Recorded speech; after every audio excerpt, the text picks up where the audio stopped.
All right. So thank you for attending the Long Island Sound Community Impact Fund informational webinar. So just as an introduction, the Long Island Sound Community Impact Fund is a partnership with Restore America's Estuaries, the U.S. Environmental Protection Agency, and a newly named Long Island Sound Partnership, formerly known as the Long Island Sound Study. And the purpose of LISCIF is to provide technical and financial assistance to communities addressing environmental issues and to improve the quality and accessibility of the Long Island Sound. And we do a lot of capacity building trainings and events, and so that's always open to the public, and that type of assistance will be provided whether you get funding from us or not, whether you submit a proposal or not. That's open to everyone.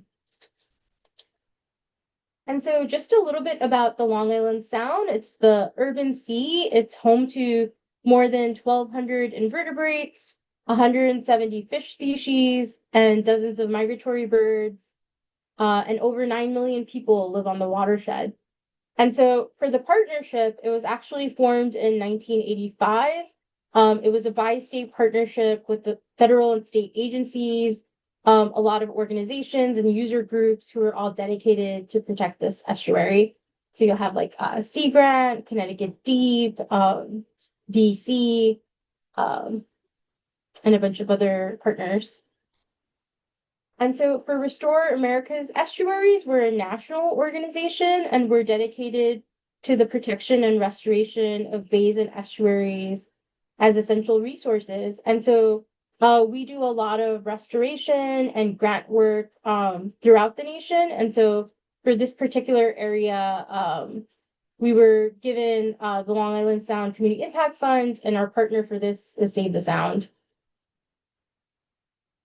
And so just for the agenda today, we'll be looking at the overview of the request for applications for LISCIF, the eligibility, project requirements, budget, application process and deadlines, and resources.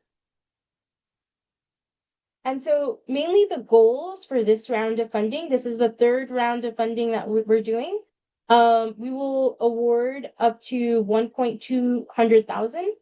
So 1.2 million in federal funds, and the typical awards, similar to the previous years, will range anywhere from $5,000 to $100,000, which is the ceiling. And then every year we host the annual learning exchange, and we include stipends to attend conferences that could build your capacity for your organization, but also holding mini learning exchanges in New York and Connecticut, which we got extended funding, so we were able to kind of start that work this year and on. And so we also invest in training programs and grants, prepare local organizations to apply for grant funding, and then the main goal is to strengthen and diversify connections within the Long Island Sound region.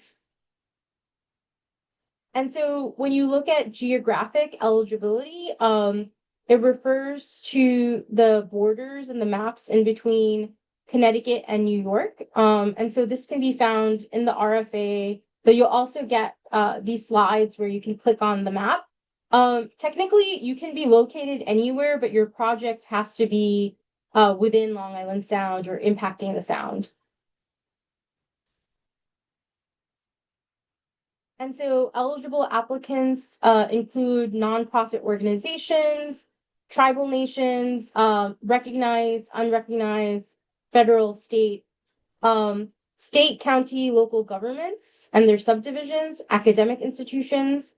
And so any project that you put in, it should address one of the priorities identified under funding priorities in the RFA. And we'll review that in a little bit. Proposals should also target communities or that are experiencing or affected by adverse and disproportionate environmental and human health risks or harms, including underserved communities within the geographic boundary that we just saw on the previous slide. All award projects should be community-driven or community-led. Federal agencies are not eligible to receive funds, but you can include them as partners within your application. And you're able to submit multiple proposals or multiple letters of intent. And you can, either apply as a lead organization or you can be the fiscal sponsor for another organization. If you submit multiple LOIs, it just has to be submitted separately, and each of them will be evaluated independently from the other proposals. And so the Long Island Sound Partnership also released the new Comprehensive Conservation and Management Plan. And so the 4 themes, as you'll notice, are very similar from before, except we have a new rephrased, informed, and engaged public at the last one. But the 4 main themes are clean waters and healthy watersheds, thriving habitats and abundant wildlife, sustainable and resilient communities. And all of them are linked to the goals, objectives, and actions within this within the CCMP. And so in the RFA and in the slides and under our resources, you'll be able to access the CCMP. And I highly recommend you look through it because LISCIF is tied directly to this funding stream and these goals. And so similarly, your project should be in alignment with the CCMP as well. And it's a very dense document, but we're here to support you if you need assistance in going through it, looking at the actions, seeing what makes the most sense, or if you have any questions about that. And so just diving deeper for each of the themes, again, the source is linked above. The first one, clean waters and healthy watersheds. The goal of this is to restore and maintain water quality in Long Island Sound and its watershed. Thriving habitats and abundant wildlife, restoring and protecting the health and resilience of habitats and wildlife in Long Island Sound and its ecosystems. Sustainable and resilient communities, empowering Long Island Sound communities to plan and respond to environmental challenges in ways that prioritize well-being for all. And finally, informed and engaged public, which inspires and empowers the public to appreciate, value, and protect Long Island Sound and the waters that flow into the sound. So diving a little bit deeper, for LISCIF in particular, as we mentioned, we have these 4 funding themes. You have to address at least one of these project priorities. And so it can be anything that results in quantifiable pollutant prevention or reduction, restoring habitat within the important coastal habitat types, projects that foster diverse, balanced, and abundant populations of fish, birds, and wildlife, public engagement, knowledge and stewardship, community resilience and sustainability, planning and design that set the stage for implementation, community-based science projects, data management and integration projects. And we're open to any other activities that are supported by the Clean Water Act as well. So the program priorities are pretty broad in that sense of what you can propose. And so just as an example, you don't have to do this for the LOI phase. We require this more in the full proposal if you get invited to it. This is the project impact model. And just to kind of show you the alignment, this is an example for communicating water quality reports and findings. So if we look at the LISCIF funding priority, this would match most likely the data management and integration projects. Funding theme would be informed and engaged public. The impact that you'd want to have is effectively communicate water quality findings using environmental indicators and reports to educate diverse communities on the health of the Long Island Sound watershed. And the CCMP action that matches most with this is support efforts to assess the public's understanding of Long Island Sound and its watershed. So we look for this in the full proposal just to make sure that you have complete alignment with the CCMP funding goals and purposes. Another helpful resource that you can look into is our awardees from 2024. There are 18 of them, and you can locate them on our website, and you can highlight each of their projects and see what they were funded for, what theme, how much they received.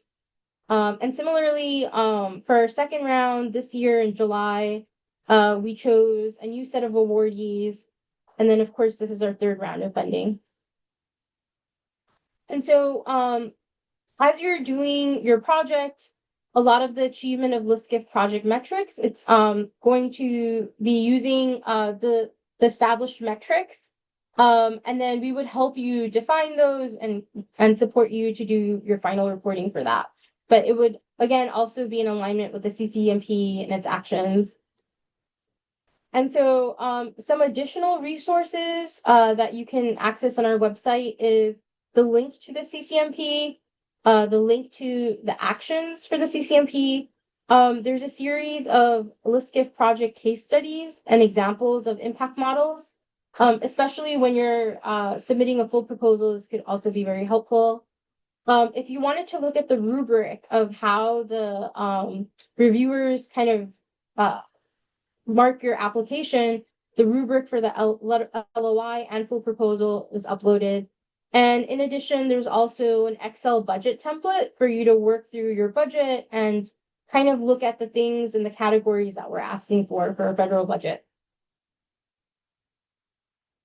And so for your use of funds, you can use your funds anywhere from project costs, salary, fringe, contractual support, tools and equipment, supplies, any conferences or travel, lodging that you need, that you think that your organization may benefit from, indirect costs.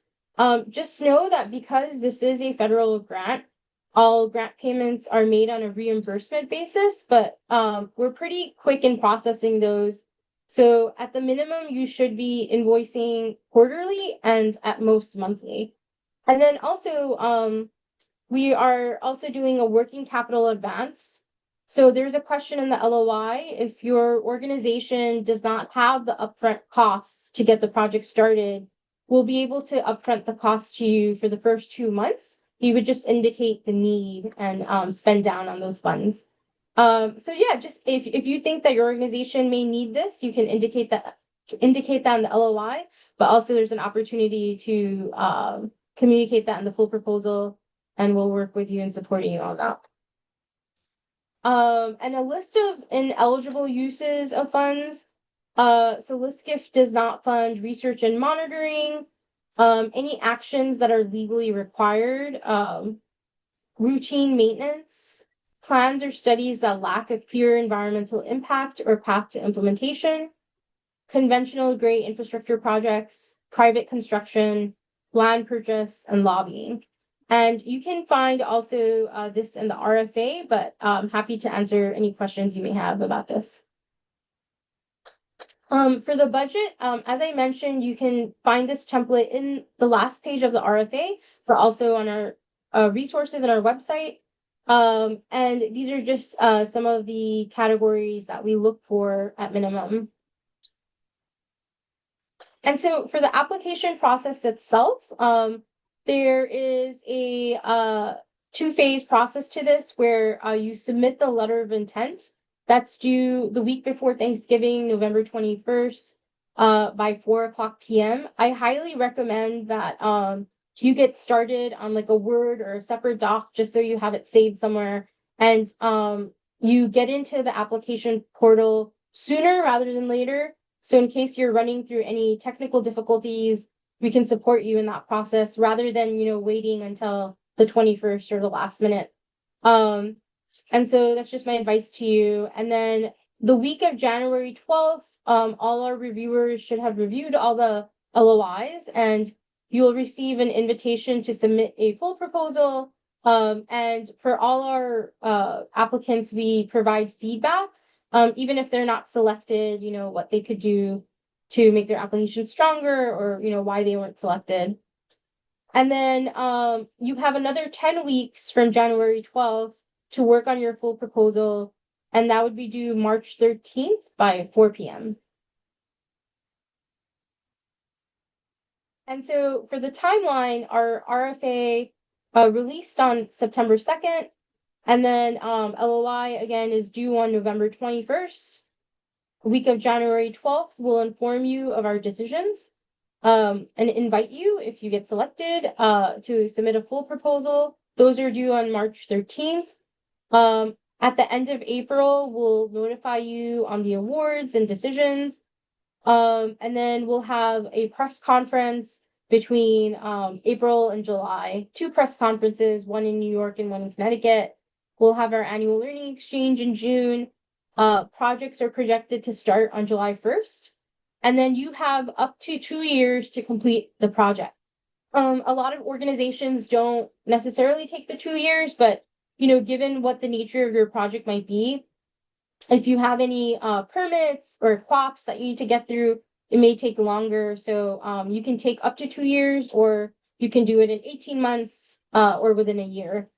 And then the latest work for completion of work is July 31st, 2028. And then reporting would follow on August 31st, 2028.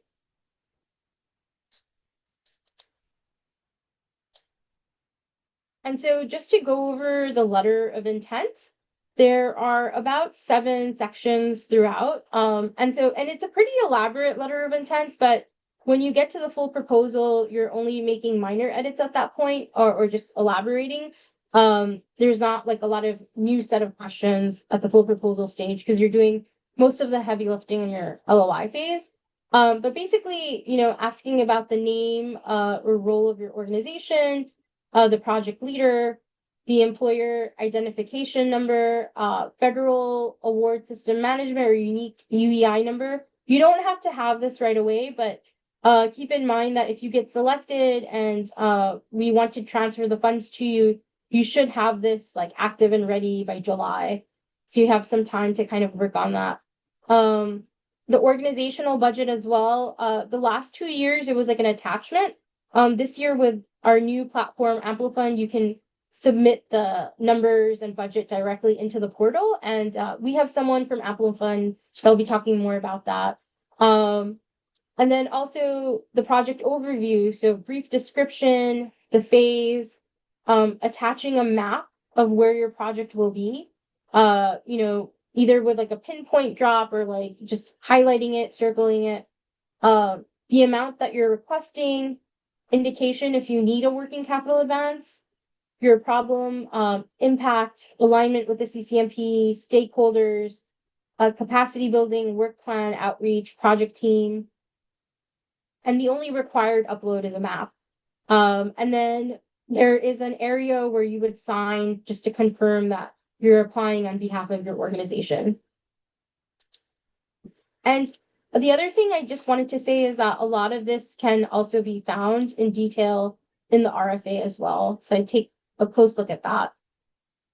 To submit your letter of intent, you could go to this website, the RFA page. And then also you would just go over here where it says apply here, and that will take you to the Amplifund portal. And we actually have an individual just to kind of go over the portal with you after I finish my presentation. So I'll circle back on this. In addition, as I mentioned, we not only support projects financially, but also wanting to build capacity for the region. And so there are a few upcoming trainings that are coming up where one is about project design and building partnerships. Alex Rodriguez and I will be doing that on October 2nd between 1 to 2. Andrea Polly, who is not on this call right now, but you'll get to meet her, is our grants administrator. She'll be doing a webinar on creating a federal budget for people who are new at this. October 9th, 1 to 2. We have Connor Yakaitis, who will be doing how to write a strong narrative on October 21st from 3 to 4. And then, of course, if you have, as you're working on your LOI in the next 9-10 weeks, if you have any budgeting questions or you're going through any trouble, you can always reach out to us. There is a Calendly link at the bottom that you could schedule technical support calls with me, but I prefer if you just email me because sometimes my schedule switches a lot. But yeah, we're very accessible and here to support you throughout the process. And as we mentioned, to build capacity, we've hosted for the past 2 years an annual learning exchange at the CUNY Graduate Center, where all our awardees, regional partners come together and we do trainings that are relevant to their organization, institution, address challenges that they're facing. The last one that we had in June, we had a panel discussion from current awardees. So I would just ask that you save the date, and you don't have to be an awardee. You don't have to put a proposal in. If you just want to benefit from the training, this is open to the public. So our next one will be June 25th in 2026, and you'll get to hear from our current awardees who are finishing up their projects next year at that time. And so we also have links to all our recorded trainings, photos, and older trainings you can access through the links hyperlinked here. As I mentioned, just to kind of continue on, if your project needs a QOP, we do have QOP trainings, and we have, if EPA determines that your project will need a QOP, we support you in that process, and we do have a contractor that'll kind of help you throughout. But these are just some of the trainings that we held in the past and some of the upcoming trainings that we're planning to hold in the future. And so I will leave it at there. There is my email address and my cell phone number, Kelly's email address, and Andrea Polly, our grants administrator. And then I would highly recommend you sign up for updates and future trainings through our newsletter if you haven't. It's just a good way to kind of know about future opportunities, future RFAs, future events and things like that. And so I'm just going to stop sharing just to see if people have any questions. Sorry. And then I will turn it over to Whitney in a little bit. So just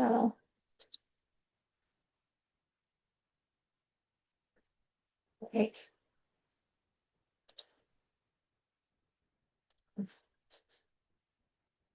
Yeah, you can just come off mute, or you can put your question in the chat too. Feel free.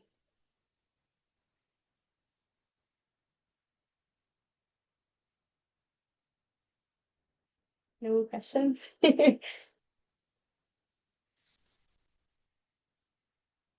Okay, so as you're maybe thinking about questions, I'll turn it to Whitney Sikora, who is from Amplifund.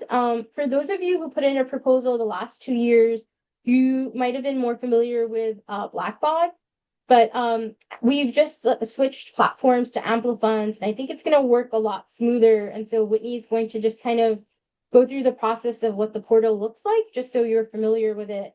And we'll also have Whitney's slides available for you to access after the call as well. So without further ado, I'll turn it over to Whitney. Thank you. Hi, everyone. Nice to meet you. Like Shalea said, my name is Whitney Sikora. I'm an implementation manager with Amplifund. So I'm just going to quickly walk you through how to navigate the applicant portal. We'll do an overview of the opportunity information, how to navigate and complete that application, and then I do have some help and support resources for you at the end of the slides. So when you click into the link that is posted, this is your landing screen. This will give you a summary of the opportunity details and information. There is also an evaluation and scoring tab that will reiterate some of the rubric and scoring metrics that are being used on the applications. And from here, you will need to click apply. And when you click apply, a new window will open up. This is where you will either log in or register. So if it is your first time accessing Amplifund, you will need to click on the register button. That will prompt you just input some basic information, create a password, things like that. If you have accessed Amplifund before, or if you're returning to your application to continue it at a later time, you can log in using those credentials that you established. So again, registering, this is the screen that you will see where you're just inputting email address, setting up your password. Please only make sure that your organization is registered one time. That initial registration is what's going to open up your organization's application. You will be able to add users should you want your application to be a collaborative effort, but you want to make sure that you don't open up multiple applications because we won't be able to link them in to one another.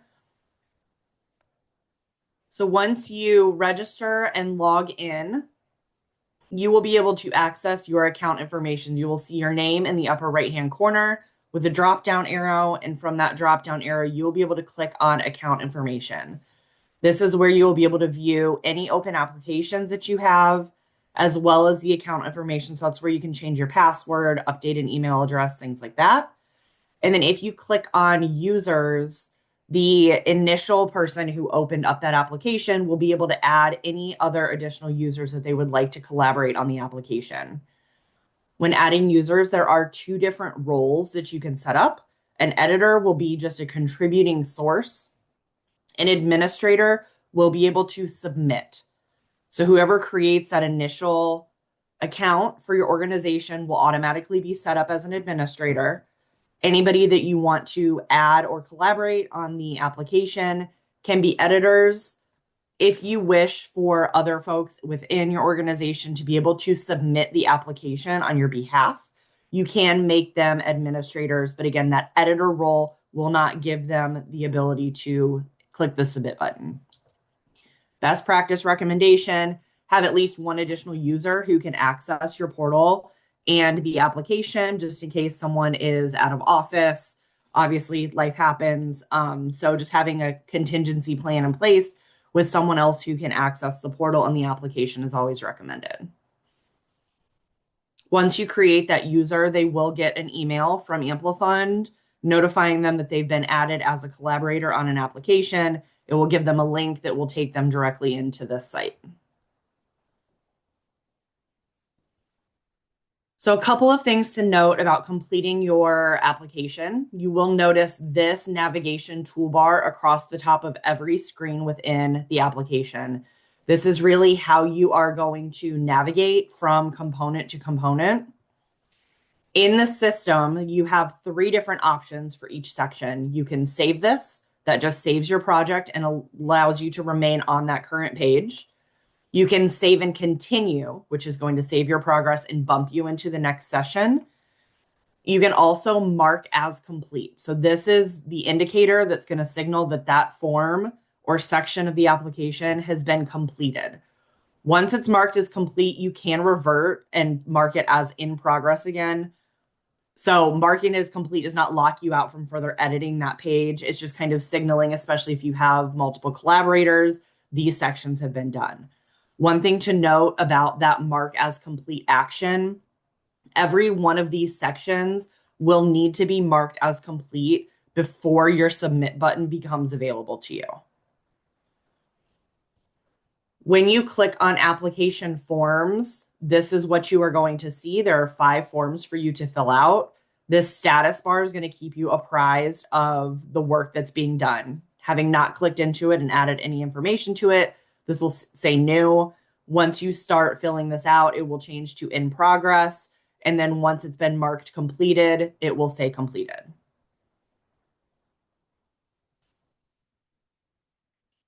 Another thing that you will want to make sure of is that throughout this application, there is some financial alignment. So on the project information page, you will be prompted to enter a requested amount. This directly feeds into the budget module. So if you put $15,000 on that award requested, that is what your budget will have to reflect once you're finished filling that out. You will get an error message right down here, as you can see in the bottom, if your numbers are misaligned. So if you're filling out a budget and you're getting an error, just know that that number populates from that award requested amount on the project information page.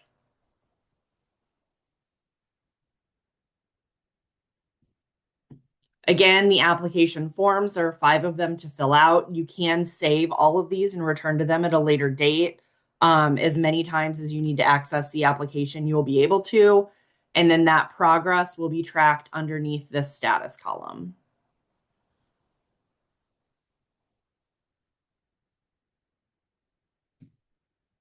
The amount indicated, again, just to reiterate, in that amount requested on the project information is what's going to populate into your budget. So that requested amount has to be fully allocated through in order for you to mark the budget as complete. I recommend always leaving your line items as non-personnel. you can put in the name. Like if you have a project manager, you can put that position title in there. But when you click on the budget, the very first thing you're going to want to do underneath budget view settings is allow the line items to show up.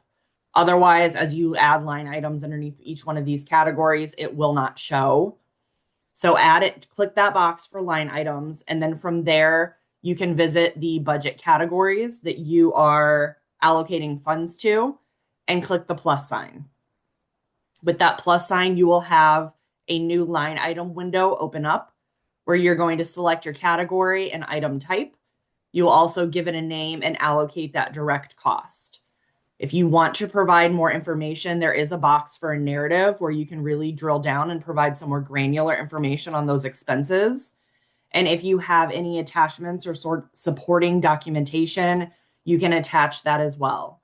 Then you will need to click create. This is the process that it's going to start showing that drawdown here and eventually get your overall budget cost to zero.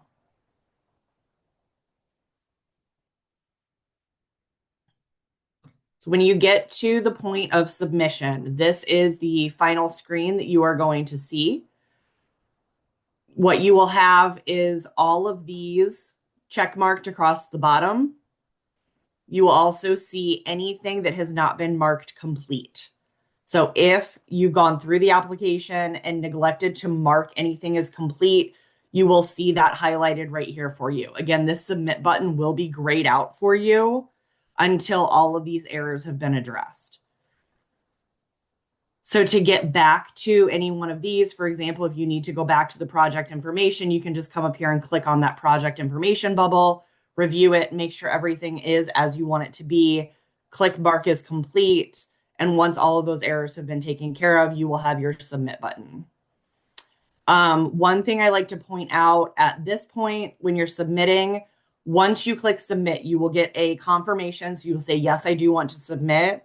Once it's submitted, you will not be able to edit your application at all without Shalea and her team reopening it for you. The only two options you will have on that screen once you go through the submission process is to download your application packet or withdraw your application. There are a couple of fail safes where you have to confirm if you do click withdraw. That is because if you go through with that application withdraw, it does wipe your application from the system. You would need to start over. The answers that you put in cannot be recalled. If you want to download, you do have this review button, which will pull the entire application packet, including your responses, for you to review before you click submit. But again, once you click submit, confirm that, this button, the submit button, will change to withdraw application. And then those become your only two options on this screen.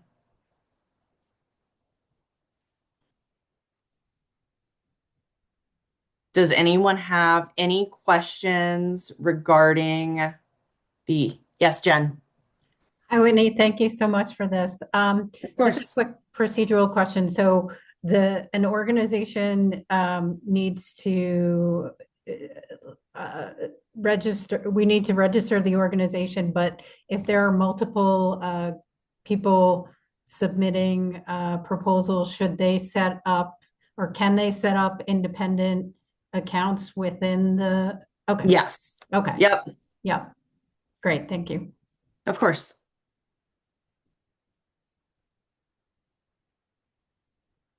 I have linked, which will come to you in the slides, a couple of different support resources for you should you need them. My email address is right here. And then Kat is Restore America's Estuaries customer success representative. She is very knowledgeable and can help as well. We have a fantastic support team, which really, they help troubleshoot quickly and they're very thorough. So you can reach them right here. And then we do have a customer support portal. If you access this link, you will be asked to just put in an email address, verify that you're not a robot. We do this just to make sure that our customers are the ones utilizing the resources. But from there, you will have access to an applicant portal, which I can actually show you guys. On this site down at the bottom, there is recipient and applicant training. So clicking into this will give you the very basic, like most of these are 5 to 10 minute long targeted step-by-step how-to tutorials to walk you through each component of the application process if you get stumped.